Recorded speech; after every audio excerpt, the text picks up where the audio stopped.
Boiling Frogs Post presents Geopolitics with Ryan Dawson.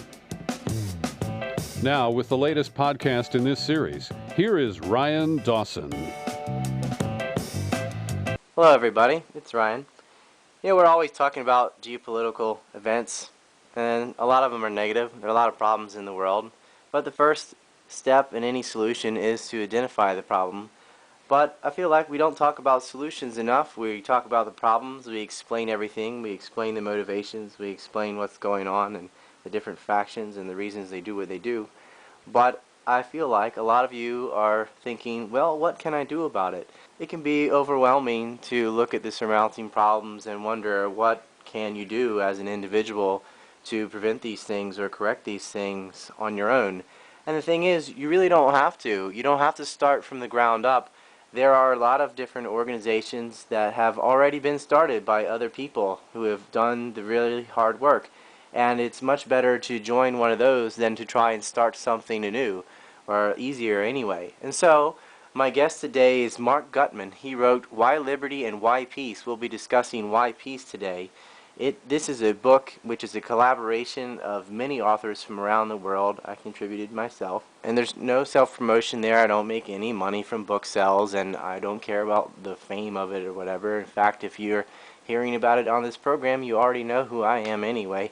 But this is a masterpiece of different authors and political thinkers and people with experiences who have either started up or joined different organizations to promote social justice around the world. So we're going to get into these stories about everything from Asia to South America.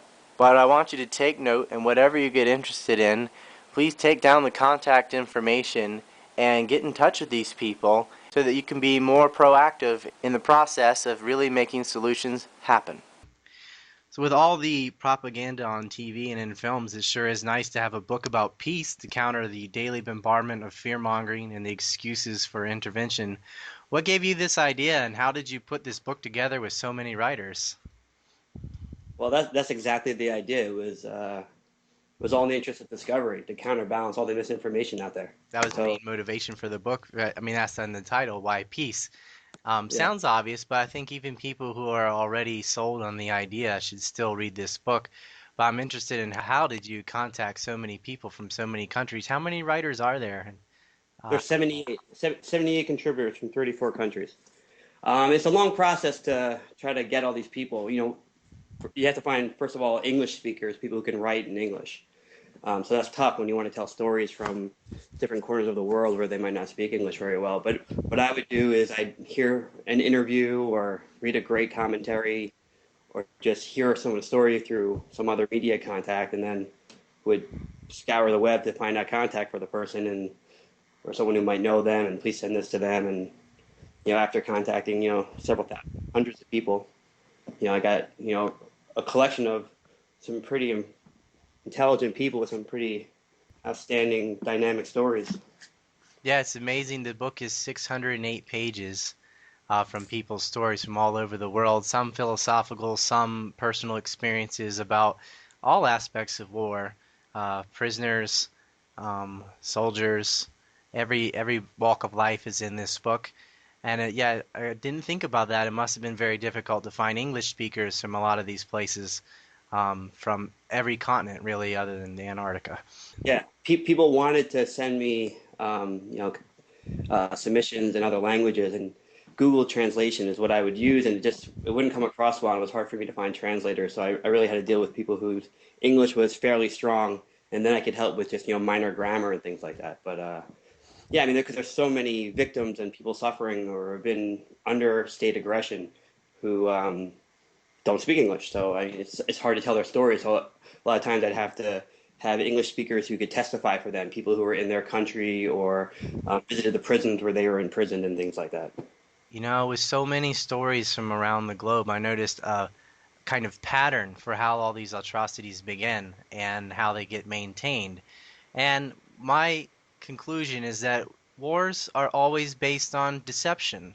There's always, it seems like, some bogus rationale that gets fed to the public, which is masking some hidden motivation for whatever intervention they want to do. Sometimes war, sometimes paramilitary, what have you.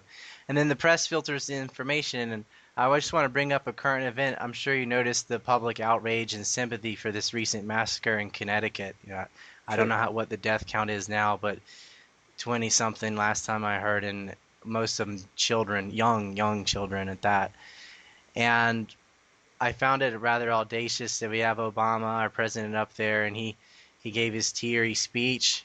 But this is the same man that made jokes about predator drones, which are routinely murdering children, just like the children who were murdered in Connecticut all the time, and he laughs about that. And so it's this weird disconnect between what happens, I guess, on our own soil or on U.S. soil versus what happens abroad. People don't count and children don't count, and yet the murders in Pakistan alone from drones have been in the thousands this year.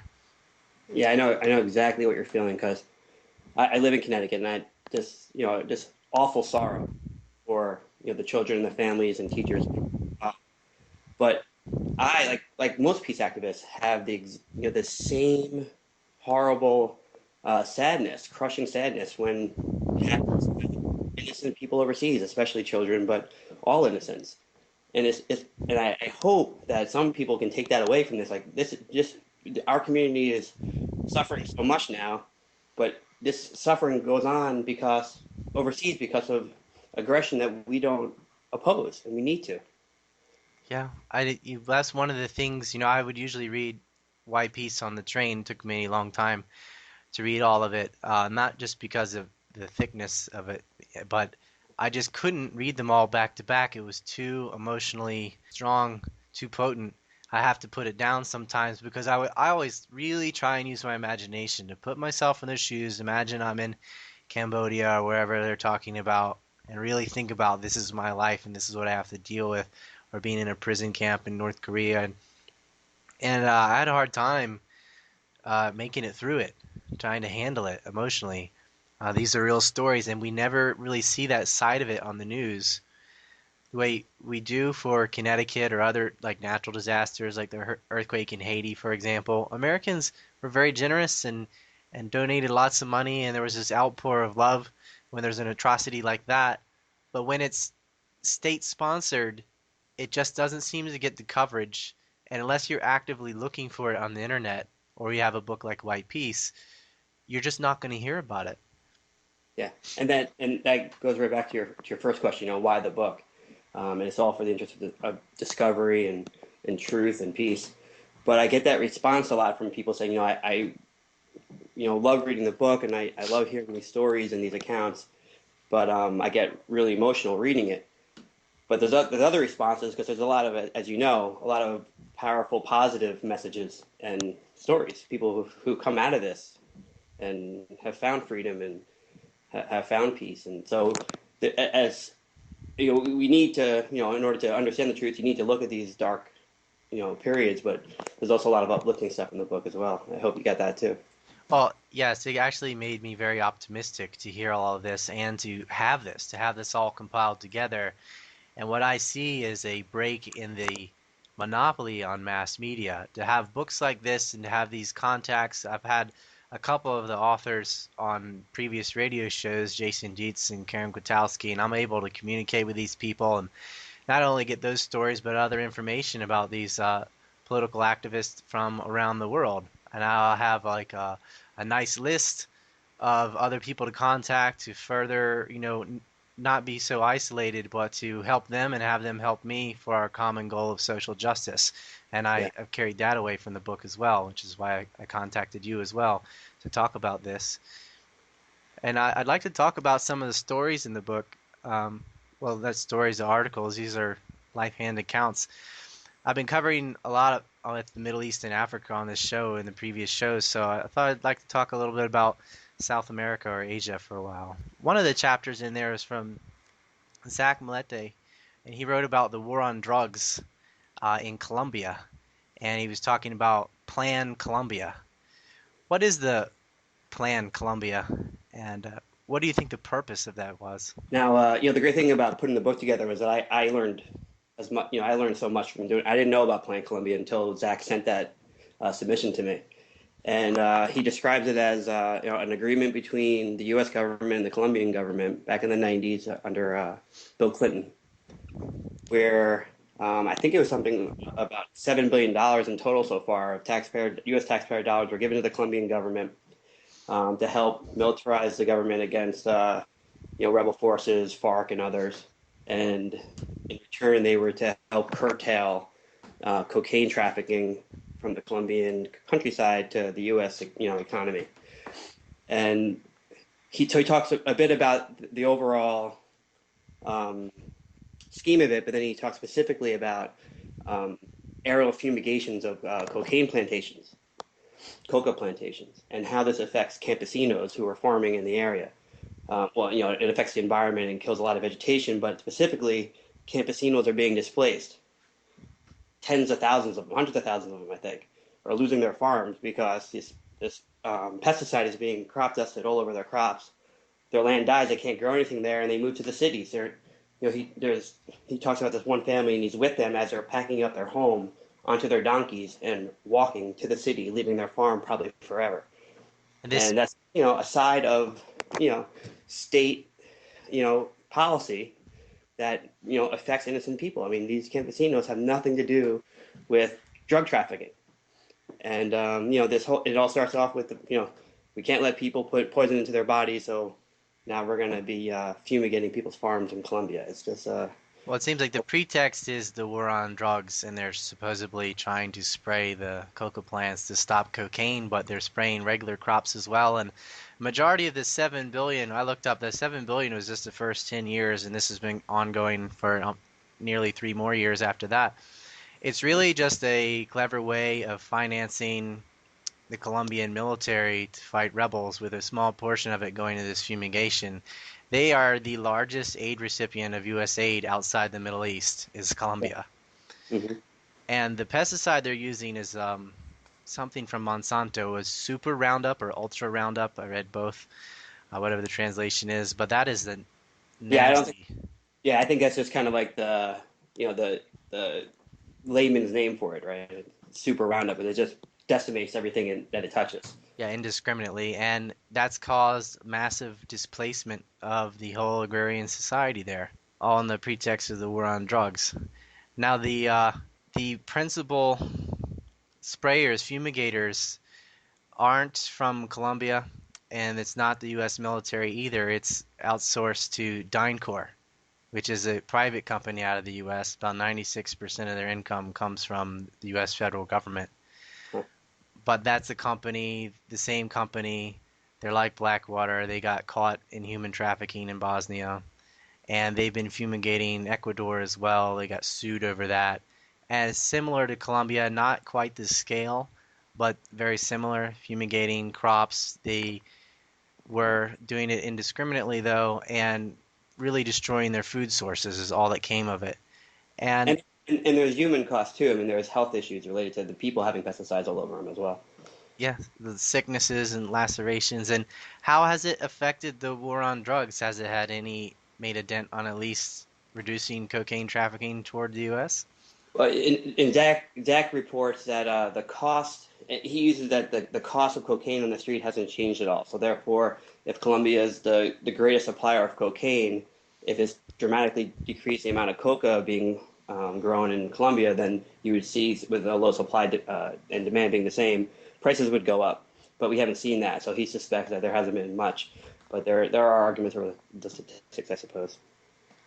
Well, again, it just seems like it's more of a pretext to finance the government of Colombia to go after FARC and other rebels under the guise of the war on drugs, and it hasn't even really affected the war on drugs. I know it's very hard to get statistics on something that's illegal, but I think what you said, Zach reported on going off the street price of drugs in the U.S., if that's not changing, then nothing's probably changing on the other side.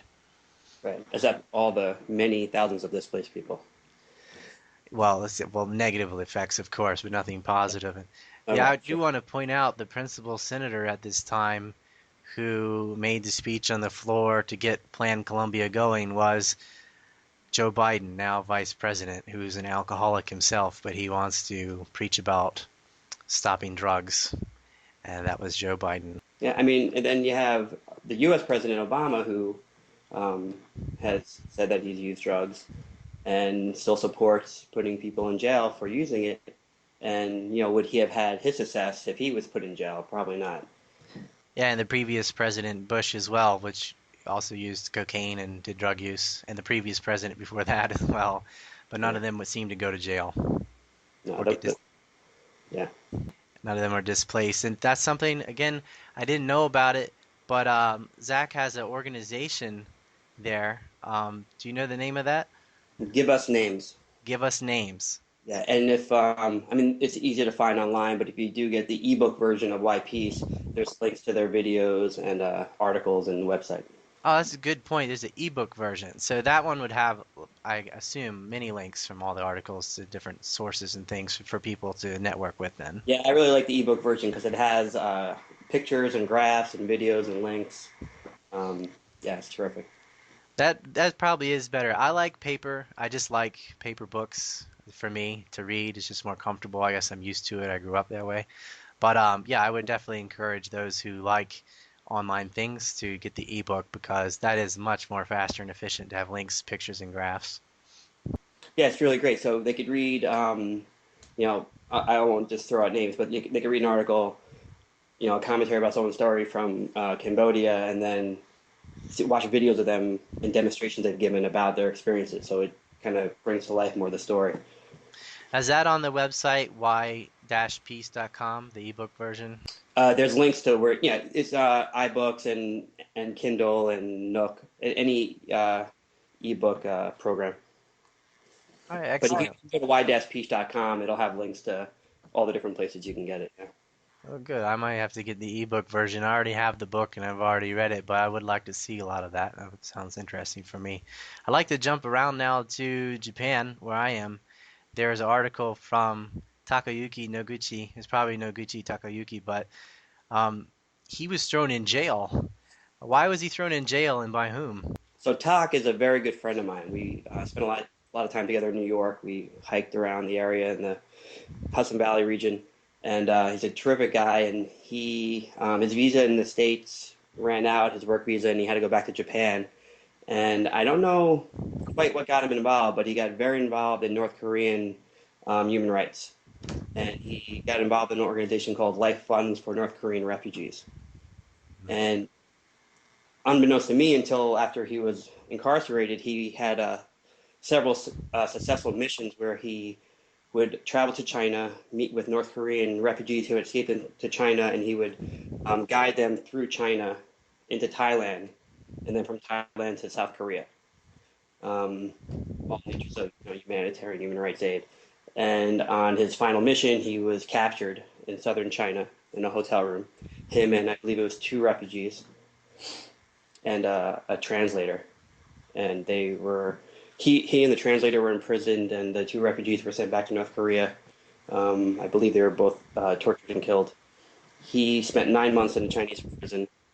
There was actually a rally in D.C. for him and several other prisoners, and because his organization knew a friend of his in the States, I spoke at the rally on the Capitol.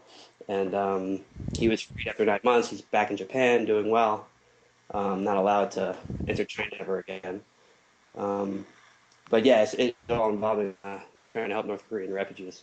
It's so awful. I want to give some background on this. The reason there are refugees from North Korea is because they are at the point because of their own government and also because of sanctions from outside governments where there is very little food. And that is not a myth, that is a fact. People are starving. They will get killed if they're caught or tortured or some severe form of punishment, but they are willing to try to escape to China to get out of North Korea because they have nothing to eat. They're willing to risk everything. And despite the 1951 convention and then the 1967 protocol on refugees, which China did sign, they don't allow North Korean refugees into China. They categorize them as illegal migrants, and therefore they just repatriate them back to North Korea, where they're often killed. or thrown in jail into labor camps. And so talked a lot about reform in China, because if China changes, North Korea can change. Right. But as far as, grassroots or something in North Korea, that's a very, very long shot. I which don't see it happening. And really, it's as if the Cold War didn't end. It may have ended in Europe, but not in Asia. Yeah, and you're right. Talk does talk about efforts in China to change the policy, but there are several or a few North Korean contributors to Why Peace, and I was surprised to learn from them how the South Korean government is kind of lost my word there, but helping the North Korean government and is kind of an impediment to progress and change. I don't know if you remember any of those chapters, but I thought that it was interesting that efforts in South Korea are actually stymied by the South Korean government. I would have expected it to be very different. Well, I know the last president Lee, they'll have an election in 3 days actually. Um, they seem to do everything wrong when it comes to North Korea. There's a movements within South Korea to reunify, but never going to happen with the leadership they have. It's always more militarism. Every time there's about to be an election or any kind of step towards progress, they will hold some military drill, or there'll be some stunt where they're firing artillery at each other, or hit a submarine, or invade somebody's territorial waters, or something to instigate or provoke the other side, so that it just becomes constant militarism. And the U.S. feeds into that. They always send Hillary or somebody over here to South Korea to bolster this arms race, in a way, you could say. And the people get scared, and they continue to vote for those who say they're going to protect them. And I think there's just a lot of money involved, and I don't doubt at all how the South Korean government may say one thing and do something else, because they're not being very proactive to help North Korea at all. They are at war, technically, and they're both feeding off the fear of one another for military industries. That's how I see it. Yeah, I mean there are efforts that some of the contributors talk about sending information into North Korea because they don't have the internet and television, so they send balloons and they hide our balloons with information packets and discs and other propaganda, and the South Korean government actually blocks them from sending this information to North Korea. Yeah, I don't see what is to gain by that. Why they would do that other than what I just said. Yeah. It's so disgusting. These people are in a really desperate position. There's a man who escaped from a gulag in North Korea. He was there for 10 years. His whole family was put in jail. That tells a story in Why Peace. There's a couple of them. But I'm going to jump from Japan and North Korea again. And I'm just doing this. I mean, we could talk about all these for a long time, but I'm just trying to give people a flavor of all the stories in this Sure. book from around the world. And one of my favorites was actually, it was published in Playboy originally, and he expanded upon it. It was Richard Cummings' article, Lock, Stock, and Two Smoking Barrels. And he talks about the Iron Triangle. And this one really ties everything else together, because it shows the mechanisms for war and intervention with the mask completely dropped. No pretext about weapons of mass destruction or fighting communism or terrorism or any of that. This goes right to the bone with the weapons industry's relationship with lobbies and the government, and Lockheed and Raytheon and Boeing, etc. Yeah, I mean it's right and set with a lot of stuff that you talk about, Ryan. It is a really incredible investigative report of the whole military-industrial congressional Pentagon complex, and it involves details, the actual characters, the players, who they're talking to, who they're meeting with, how much money they're making. It's incredible. Like you said, he restructured it for the book. It is available online for free, just like a Richard Cummings, Lockheed Stock, and Two Smoking Barrels. These added to it, but the information is pretty wild. I mean, it's an incredible investigative report. It's that'll. vital. I mean, it's not vague just saying the military industrial complex or even just companies. I mean, I could list off companies, but this gets into the individual players, the policymakers, the lobbyists, what specifically they said and did. He really did a lot of work on this article, Yeah, getting into all these neocons. and we always talk about the revolving door, but he tells you exactly, this general went here and was involved in this committee in the federal government, and then he worked for this company. I mean, it's really an unbelievable investigation. Yeah, that is the meat of it. And I would anybody, if you get the e-version or the paper version, you definitely want to see that. And he expanded upon it upon his original article, and it was just even more. It was it was really good, but it was more horrible as well because you find these things out. And if only this kind of information could be televised, or if any of the talking heads would get in any of this, but we know that's not going to happen. That's why the internet is a great equalizer. That's why your show and everything else, all the other truth we can find on the internet is gonna help get this out, and that's why I'm so optimistic. Exactly. I'm optimistic about it too because I would not know who you are were it not for the internet. I wouldn't have been able to contribute to the book if it wasn't for the internet because you There wouldn't know wouldn't who there I. wouldn't there wouldn't have been a book. I couldn't have done it. That's impossible. And the next generation coming up. I mean, you look at all the Ron Paulites and others and movements and the Arab Spring, and this is all from social networking, from Yeah, shows like this and this show and the books. Um, I'm really optimistic about it because we never had this opportunity in the past. you're right. And I want to talk about another story, the one you opened with Philip Giraldi, and this hit me emotionally. I wasn't about being in prison or anything. This is an American, but his epiphany struck a chord with me for some reason, and I noticed you chose to open the book with that. Was there any particular reason you chose his Philip Giraldi's story for the first chapter? Yeah, a couple different reasons. Just to say, who Phil Giraldi is, he was a counterterrorism specialist for the U.S. Army and the CIA, and he starts off explaining how, although he didn't always agree with all of U.S. foreign policy, he felt on net balance that, U.S. hegemony around the world was good, and he'd rather it be the U.S. than some other, unsavory nation, unsavory regime. But I'm sure he had reservations about Iraq and the rest of it. But he tells a story about how he's sitting down at a breakfast table, eating breakfast with his grandson, and he sees a picture of a small child in Iraq who was killed by a U.S. bomb, being kind of pulled out of the rubble, and the child looked very much like his grandson. Still had like a one flip flop on, like hanging off his foot, and he started crying at the table. And his grandson says, "Grandpa, why are you crying?" And I thought that there are so many people in the book who have dynamic changes in their perspective, who thought one thing and then through life experience or the experiences of others have changed their perspective, became peace activists or made some other change in their thinking. And he certainly did.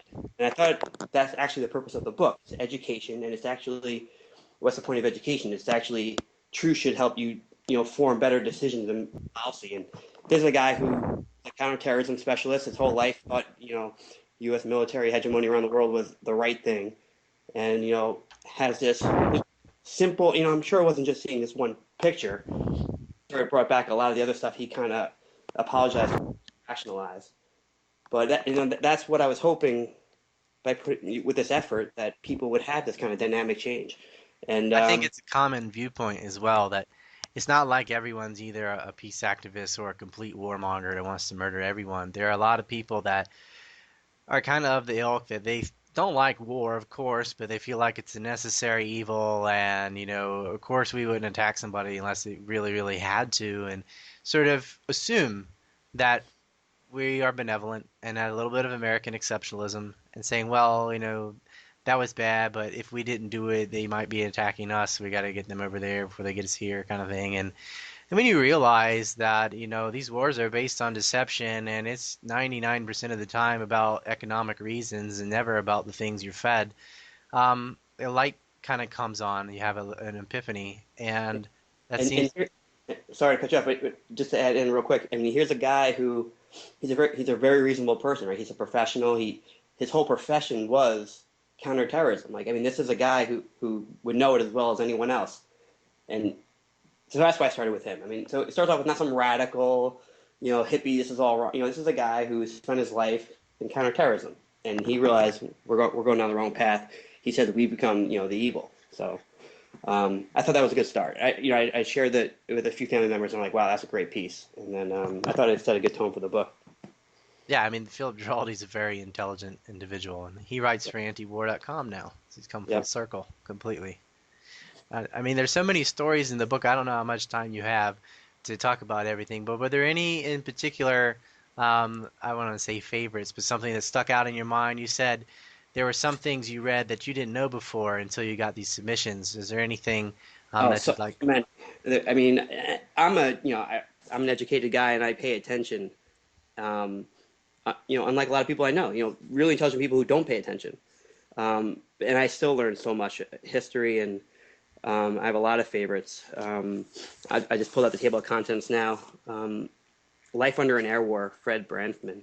This guy was living in Laos in the 60s and living amongst farmers, just villagers, working the land, living, gathering together communally, and bombs started falling out of the sky. U.S. bombs started falling out of the sky, killing them, and it lasted for 10 years. They had no idea who was attacking them or why, no clue, and their children are dying, their mothers, it was just horrendous. So he gathered testimonies of the villagers. He had them draw pictures and tell stories, and he put together a book, and he went to Congress and testified, and Congress didn't even know that the president had ordered the bombing of Laos, and it was going on for years. And there were more munitions dropped on Laos and Cambodia than there were dropped in World War II, and more than were dropped on Vietnam. And we weren't even technically at war with these places. And the bombs were still there. I mean, there's still children finding funny little things on the ground, touching them and getting blown up. I mean, it's still happening now, 50 years later. From cluster bombs. Cluster bombs, yeah. Yeah, they're dropping bombs from the sky, but they're also putting in cluster bombs. And we've done very little to clean it up. And there are people still dying 50 years later from this. I'm sorry, go ahead. The sickest thing for me, I know this is hard topics to talk about, but the grossest thing in that is that this wasn't even a war out of fear or hatred or anything. It was indifference. It was basically some military guys that decided we can make X amount if we dropped X number of munitions on somewhere. So how many of these can we get rid of? And they just bombed Laos and Cambodia because they could. And they're making it as the Lester Crowley speech in JFK, just making bank. How many helicopters can we get? How many bombs can we make? And they destroyed these areas, and they're still dying. Just, I'm still on the first page of the table of contents, but you're saying, favorite stories. There's two contributors at the beginning of the book. One is Dahlia Wasfi. She grew up in Iraq and the U.S., kind of went back and forth between Iraq and U.S., studied at university in the U.S., but still had family in Iraq. And she tells a story about how her family suffered under U.S. sanctions for all those years, since the 90s, and now how they were suffering now. But just a few chapters later is Ross Caputi, and he was a U.S. soldier in Fallujah. And I'm sure a lot of your listeners know about the horrors of Fallujah. Pepe Escobar actually writes a chapter in this book comparing Fallujah to Guernica, the Nazi bombing of Guernica in Spain. Oh, I had him on the show too. I forgot to mention that, another contributor. So 3 different people in the book have been on the show. But yeah, we'll have to get more on there. But so Ross tells about how the reasons why he joined the army was just self-serving. He wanted a job and all the benefits that the army gives you. And when he was going into Fallujah, the battle, he talks about what his superiors had told him it was all about, and he knew it was all a lie. He said the people around him were all good guys, all the soldiers, they were the nicest people, and he could tell they all believed everything they were being told, that this was a rebel stronghold and we need to go in. And he talks about all the displacement, all the bombing, all the killing, how they would just break into people's homes and just kick them out and beat them up and steal their things, and just how horrible it was, and his great guilt for going along with it, just going because he wanted a combat medal, he says. He actually gives some talks online where he talks a little bit more about his feelings about the military and what they told him, how he was recruited, and then what the truth is, and how you're not even allowed to speak talk about any self-interest, which is how they get you to join to begin with. But the interesting thing about Ross and Dahlia, she's from Iraq, he was a soldier in Iraq, is that they both became peace activists and met, and now they're married. Wow. And I didn't even know that when I was working with both of them. And then Ross just, one email just kind of nonchalantly writes, "Oh, well, me and Dahlia are doing this before we get married." And I was like, "Well, I didn't even know."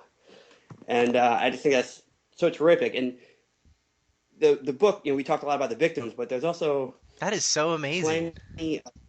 Yeah, it is amazing, and they're both terrific. And there are plenty of people in the book who were on the other side. They were on the side of state aggression. There's a brigadier general from Pakistan who had a whole career, decades long career of putting down insurgencies, and then he was helping the Kashmiri insurgency against India, and he saw it from the side of the insurgents. And another dynamic change. I mean, a dramatic. This guy said, I've been doing the wrong thing my whole career. That's Shaukat Qadir, I think. You're talking about the coin operation, yeah. Yep, exactly. But yeah, I mean, like you said, we don't just want to just spat out a whole bunch of stories. But yeah, there's a gentleman who grew up in apartheid South Africa. He tells a terrific story about how his family was dispossessed and how they had no human rights, no property rights. And there's just, like you said, there's some philosophical stories. There's Brittany Schaffer's discussion, it's kind of a mother's perspective of the children's lost in war and aggression by the state at home. And luckily she hasn't suffered, but she still has incredible insights into the wrongs of all this. Yeah, I like all of those. I like the kind of geopolitical, philosophical discussions, as well as the individual case studies of a certain area and a certain event are all necessary. And there's also academic discussions. There's academic discussions from an economic point of view. Chris Coyne, let me just find his chapter title real fast, right? So, the economics of foreign military invention. And he, lays out, why it's unsustainable. You can't have foreign military interventions that aren't going to impoverish your nation. And there's also foreign policy academic discussions of how these foreign policies are detrimental to our safety. They're not making us any safer. They're putting us more at risk. I like that Charles Goyette's one about he kind of dismantles every excuse for war, one right after the other. It's as good as Richard Pearl is ugly. Again, I know we're jumping around, but that's what I want people to know, that everything is in this. Everything is in this book. Yeah, it touches on just about every perspective of war and peace and, voluntary, non-coercive interaction. That pretty much sums it up. So, Mark, I really appreciate your time, and I just wanted to plug another book you wrote was Why Liberty, and if you could quickly give a synopsis on that and how maybe that relates to Why Peace. Is it a similar sort of thing with multiple writers? Yeah, it's another international collaboration. It's 55 authors from 15 countries. It's a smaller book, and it's all focused on liberty and human rights. Less so on foreign policy, and I think foreign policy is the most thing, so that's why I wanted to dedicate a book to that. But it's a terrific book. It's libertarians from around the world discussing, their path to liberty and understanding of, the non-aggression principle and why, just how in just everyday human interaction it's better not to attack each other, why this applies to, both domestic and foreign policy. I know a lot of people who would very much enjoy that. So I hope a lot of our listeners get Why Liberty, Why Peace, and contact these individuals. They're reachable. You've got their names. Contact them, network with them, and let's all help each other. And I'm very optimistic about this. We can make small changes. We could end fumigation. We could take some steps, because you look at what we had before. As bad as things are, like with Palestine and the Middle East, at least you know about it now. 5 million people have died in the Congo since 1998. Their intervention with Rwanda, another state, 40 to 50% of their budget money comes from foreign aid. Foreign aid is not what it sounds like.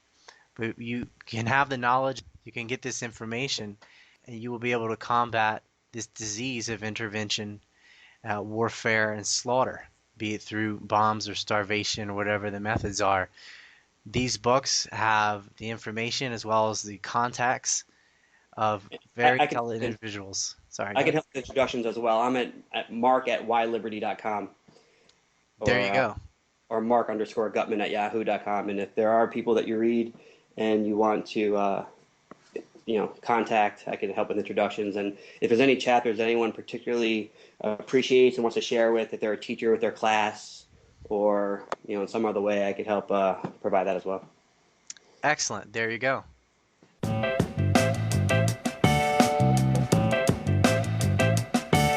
Check back soon for another episode of Geopolitics with Ryan Dawson, exclusively here at boilingfrogspost.com. We'd like to thank you for your support of our work and invite you to share it with friends and ask them to support it as well.